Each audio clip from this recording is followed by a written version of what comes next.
बंद तो ना करना चाहिए। हेलो बच्चों, गुड मॉर्निंग। हम लोग बेटे आज एसी का थर्ड लेक्चर पढ़ेंगे। अभी तक मैंने एसी का इंट्रोडक्शन दिया था। एसी क्या होती है, कैसे जानते हैं, फ्रीक्वेंसी क्या थी, ग्राफ कैसे बनता है, इस सब बात होने के बाद अब जो आज का टॉपिक मुझे आपको डिस्कस करना है क्या बेटे। हम लोगों ने पढ़ा था कि एसी करंट वह करंट है जिसका मैग्नीट्यूड समय के साथ पीरियाडिकली चेंज होता है। अब बात आती है मैग्नीट्यूड समय के साथ चेंज होता है, तो हम लोग मैग्नीट्यूड को समझें इंटेंसिटी ऑफ करंट। मैग्नीट्यूड को क्या समझें? Intensity of current. तो लिखें intensity of current change with time. Intensity of current change with time. So it is classified two types. It is classified two types.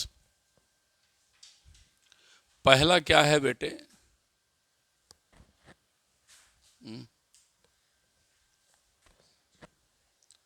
Main या बेटे average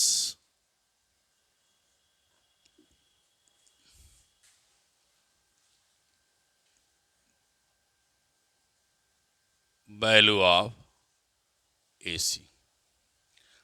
अब मैंने आपको बताया था कैपिटल एसी नहीं लिखते हैं, स्मॉल एसी ही एसी को रिप्रेजेंट करते हैं।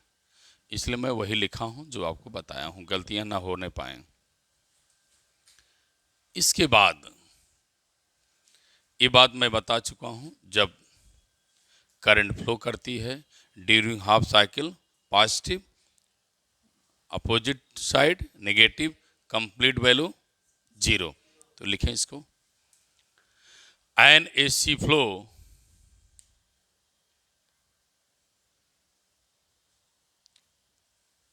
N AC flow during one half cycle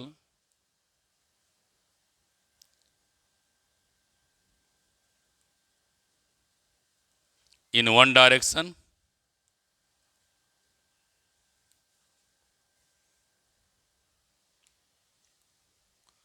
and during other half cycle in opposite direction.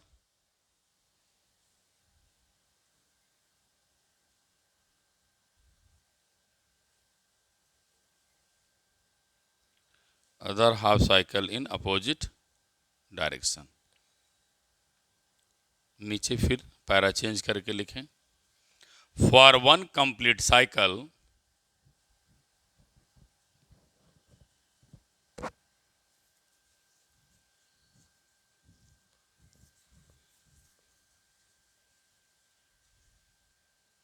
Of mean value of AC is zero.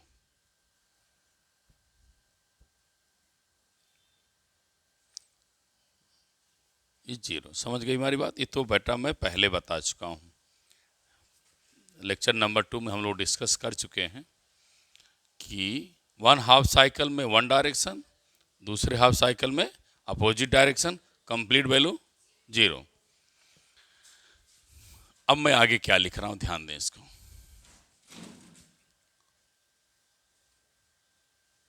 Mean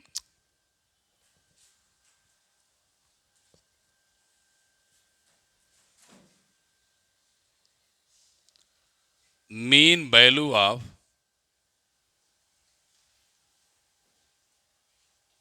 mean value of AC over half cycle. ठीक, mean value of over half cycle is finite.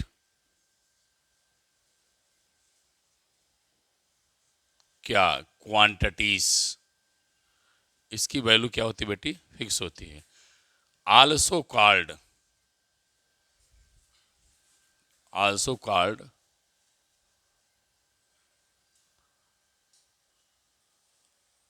Average value of AC. समझ में बात? Mean value of AC over half cycle, जो पूरा cycle चलता है तो zero होता है, लेकिन हाफ साइकिल में जो वैल्यू मिलेगी वह फाइनाइट मिलती है। वह क्या मिलती है? फाइनाइट। करंट वैल्यू क्या मिलती है? फाइनाइट। उस फाइनाइट वैल्यू को हम मीन वैल्यू ऑफ एसी के नाम से जानते हैं। वह वैल्यू कितनी होती है अब हम लोग उसको निकालेंगे। ठीक है,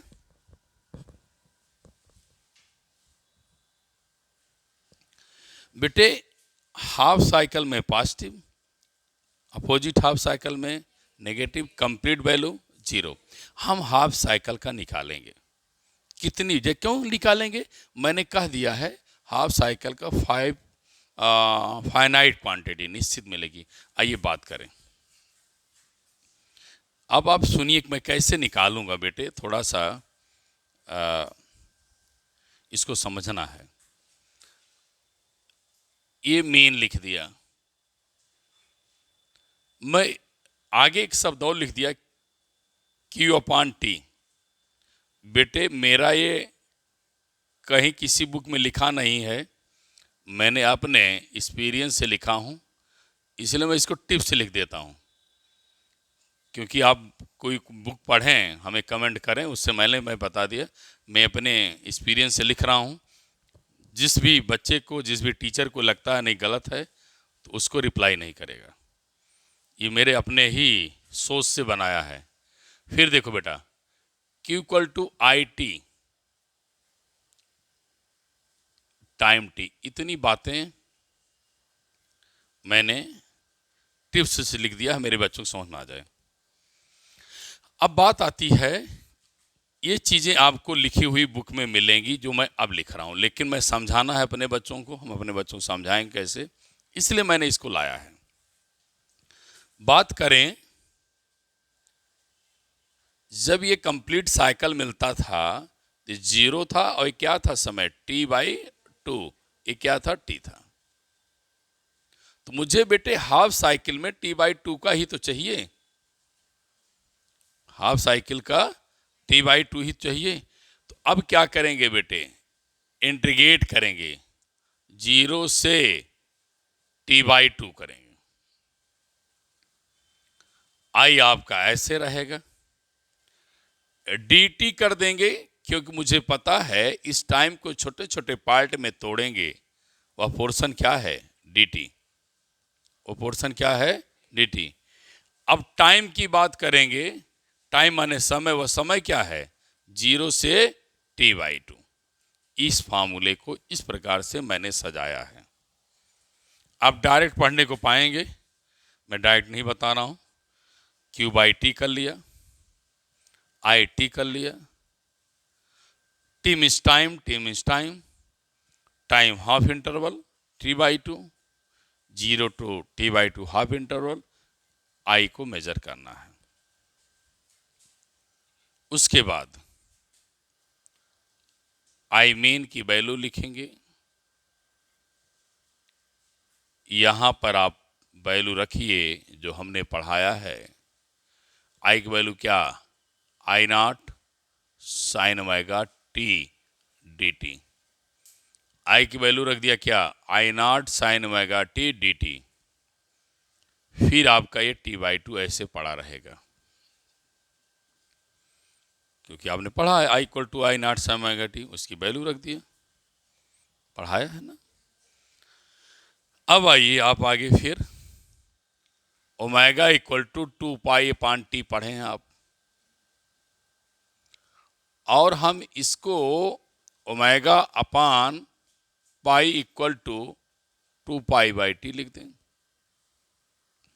फिर क्या रख सकते हैं अपने अकॉर्डिंग, T/2 बनाएंगे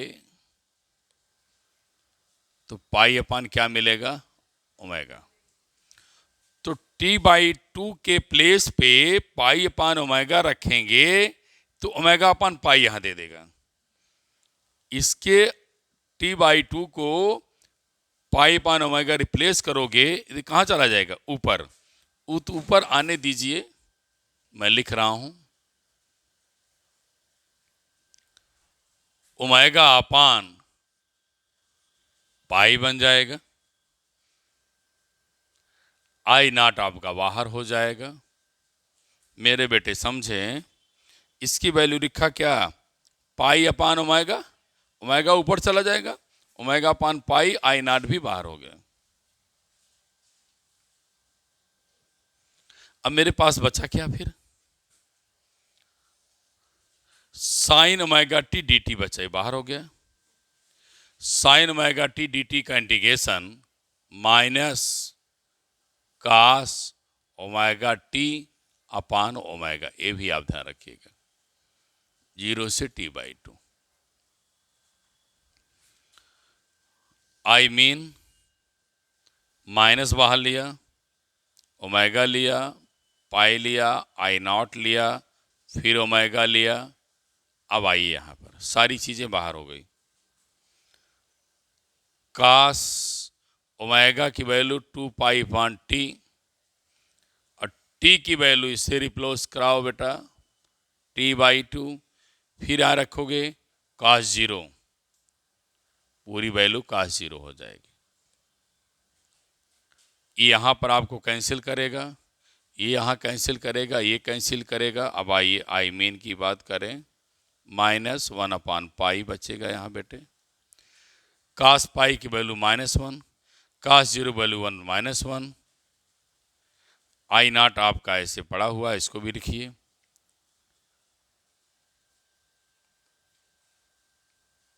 तो क्या मिलेगा, -(-2), फिर क्या मिलेगा, +2I0/पाई। इसकी जो वैल्यू होती है 0.637 I0 होनी चाहिए। तो आई मीन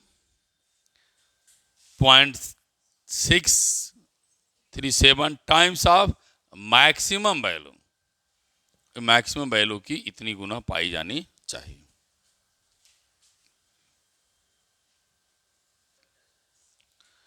अब बेटे इसे देख लेना, मीन वैल्यू मैक्सिमम वैल्यू की 0.637 टाइम्स पाई जाती है। अब आप कहोगे सर ये तो 1/2 साइकिल का है, नेगेटिव हाफ साइकिल की वैल्यू आप क्या कहना चाहते हैं। तो आइए बेटे उसको भी आपको बताऊं मैं।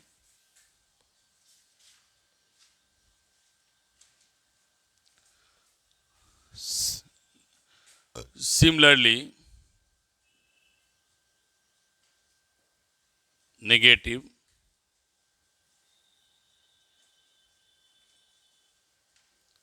Half cycle have mean value,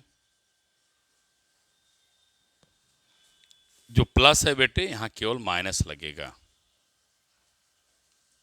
जो प्लस है वो क्या लग जाएगा, माइनस। लिखिए मैं फिर आगे बताऊं।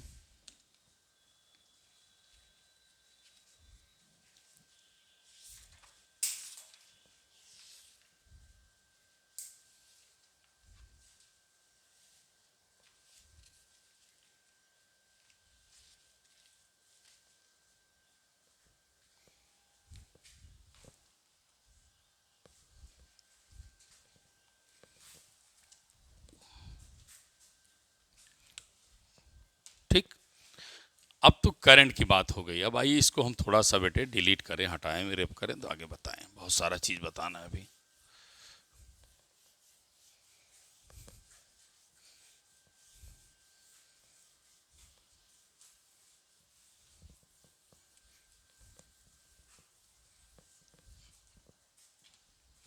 देखिए आगे, जब इतनी बातें समझ में आ गई कि half cycle positive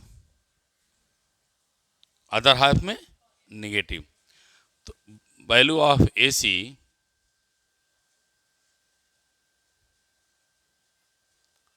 for one complete cycle क्या होगा? बोलो। हाँ, 0 में लिख दिया। ऐसे बेटा बात आती है वोल्टेज की लिखने की। सुनिएगा ध्यान से।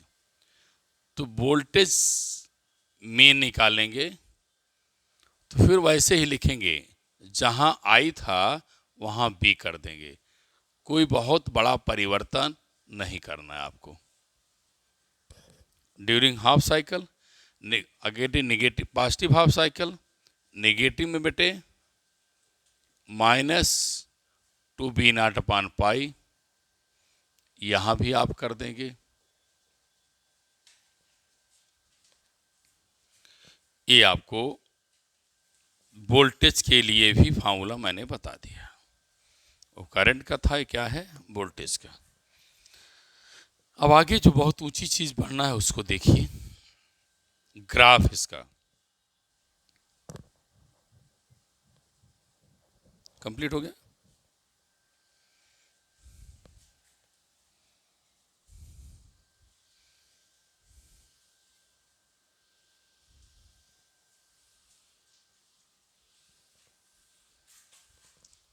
ग्राफ देखिए, ग्राफ में क्या दिखाना चाहता हूं।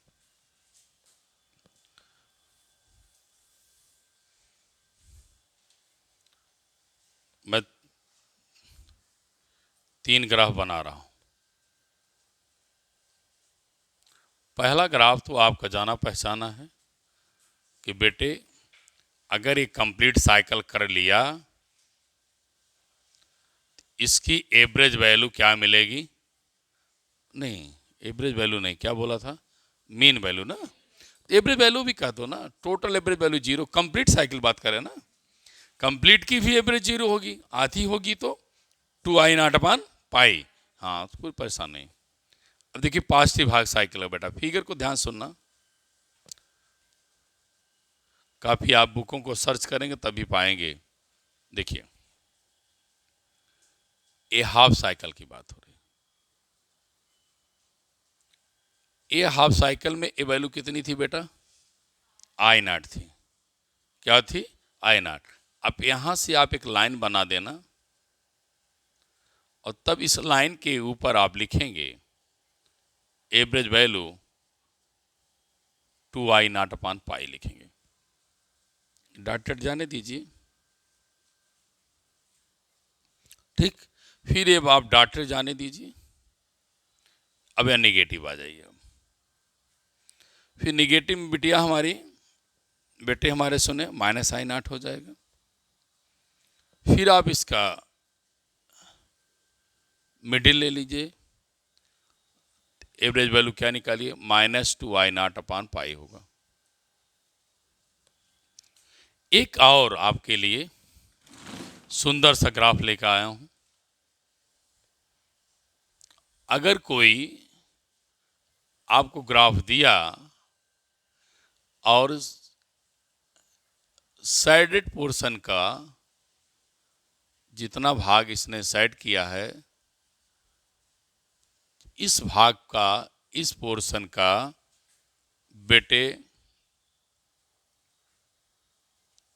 एवरेज वैल्यू बताइए।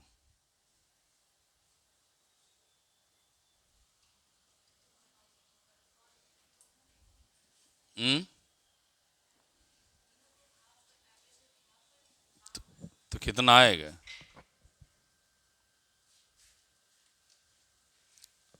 ये ध्यान से बताएं, जल्दबाजी में ना बताएं।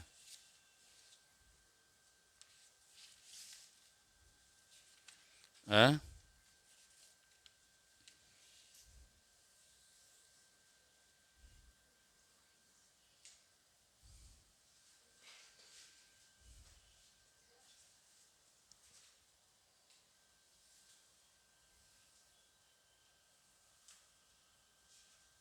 बोलो बोलो। है? 0 0 होगा। क्यों? क्योंकि बेटे ध्यान दो, इतना पॉजिटिव, इतना क्या हुआ नेगेटिव, पूरी वैल्यू 0।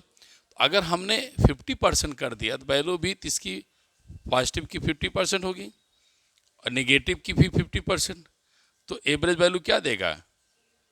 0 देगा। लिख लो, एवरेज वैल्यू क्या मिलेगी? 0। ऐसे क्वेश्चन थोड़े से आप लोगों को मैं बता दिया कि जो आपको याद रहे। ठीक है, आप करेंगे तो वैल्यू क्या हो, एवरेज वैल्यू दोनों मिला के क्या हो जाएगी? 0। और इस पूरे भाग, जहाँ तक मेरी पेन मार्कर रन कर रहा है, इस पूरे भाग का अगर देखेंगे तो मैंने बता ही दिया है क्या, 2i0/π। ठीक है, बड़ा सुंदर सा कर्व मैं बनाया हूँ, इसे आप जरूर लिखें, गलतियां ना होने पाए।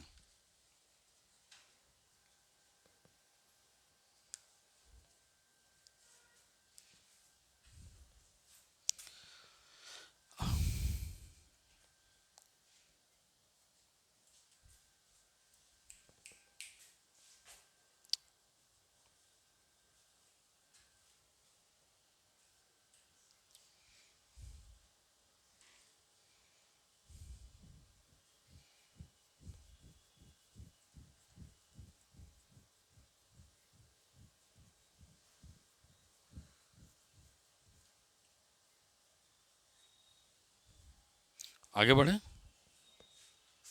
कंप्लीट हो गया, पूरा हो गया। दूसरी चीज आपसे बात करें, एसी को डीसी में रेक्टिफायर बदलता है और फिर डीसी को एसी में इन्वर्टर बदलता है।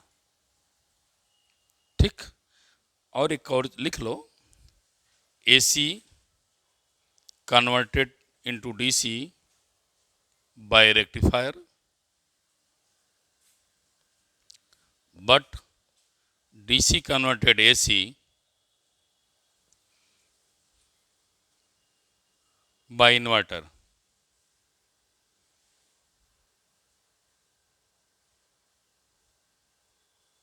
ठीक, वैल्यू ऑफ AC इंक्रीज और decrease by transformer. Next point, value of AC increase और डिक्रीज बाय ट्रांसफार्मर।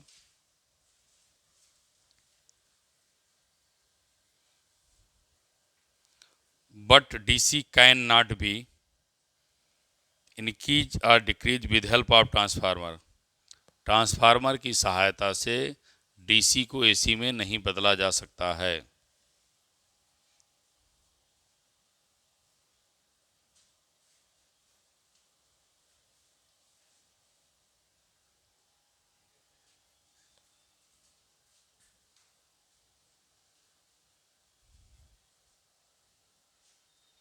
ठीक है, दूसरी बात, डीसी की फ्रीक्वेंसी क्या होती है?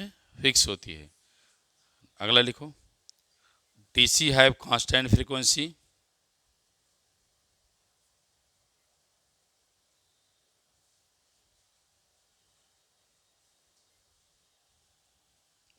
Last point, AC can be measured with help of hot wire instrument। AC can be measured with help of hot wire instrument। AC को hot wire इंस्ट्रूमेंट से मेजर किया जा सकता है।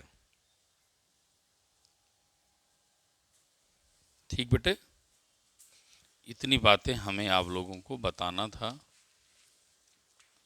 अब आपको नई टॉपिक पढ़ाना पड़ेगा। इस टॉपिक को मैं यहीं पर विराम देना चाहता हूँ। बेटे नेक्स्ट लेक्चर में आपको बताएंगे root mean square value, phasor diagram पढ़ाएंगे। ठीक है, थैंक यू क्लास।